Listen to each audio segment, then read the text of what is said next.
ప్రస్తుతం హైదరాబాద్ నందినగర్ లో కేటీఆర్ మాట్లాడుతున్నారు. లైవ్ లో చూద్దాం. ప్రతి ప్రజాప్రతినిధిని కలవండి, తప్పకుండా మద్దతు కూడగట్టండి. కేసీఆర్ గారు తెలంగాణ ఉద్యమానికి ఎట్లా అయితే మద్దతు కూడగట్టినారో మీరు కూడా అదే చేయండి అని చెప్పి కూడా వారికి నేను విజ్ఞప్తి చేసిన.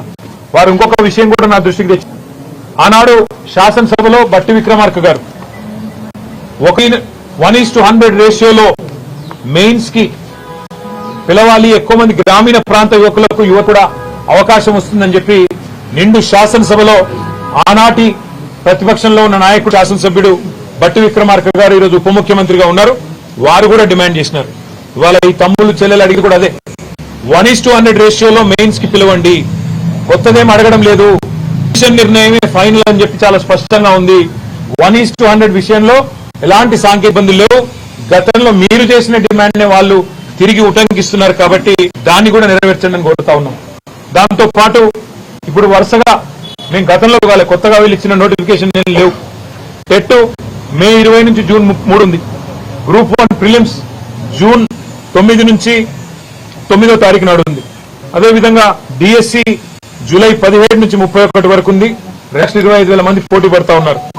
గ్రూప్ 2 ఏదైతే సంఖ్య పెంచకుండా మోసం చేస్తున్నారో ఆ గ్రూప్ 2 ఆగస్టు 7-8 ఉన్నది.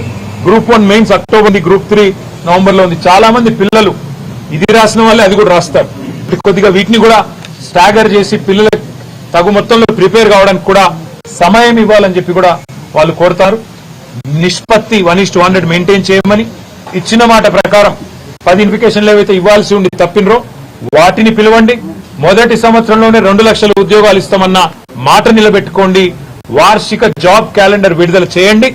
లేకపోతే తెలంగాణ యువతకు దన్నుగా మద్దతుగా ప్రత్యక్ష పోరాటానికి కూడా భారత రాష్ట్ర సమితి యొక్క విద్యార్థి యువజన విభాగం, మా ప్రజాప్రతినిధులు అందరం కూడా కదులుతాం.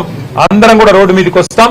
ఏ నిరుద్యోగులైతే మిమ్మల్ని అధికారంలోకి తెచ్చావో వాళ్లే తప్పకుండా రేపటి రోజున మళ్లీ కథానాయకులై మీ మీద తిరగబోసు కూడా వస్తుందని చెప్పి కూడా ఈ ప్రభుత్వాన్ని హెచ్చరిస్తూ, ఈ డిమాండ్లు ఏవైతే న్యాయబద్దమైన డిమాండ్లు మా తమ్ముళ్ళు చెల్లెలు ఇవాళ మాకు ప్రత్యేకించి సమయం తీసుకుని వచ్చి వారు చెప్పినారో ఇవన్నీ కూడా ప్రభుత్వం తప్పకుండా ఆనర్ చేయాలని, చేయకపోతే తప్పకుండా మేము కూడా వారి తరఫున రోడ్డు ఎక్కుతాం, ప్రత్యక్ష కార్యాచరణలో కూడా దిగుతామని చెప్పి కూడా ప్రభుత్వాన్ని హెచ్చరిస్తూ ఇప్పుడు వారిని మాట్లాడవలసిందిగా కోరుతున్నాం.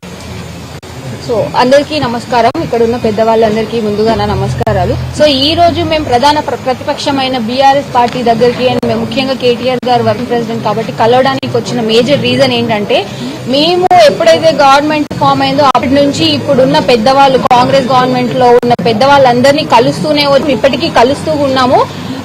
మేజర్ డిమాండ్ ఏ డిమాండ్ మీద కలుస్తున్నామంటే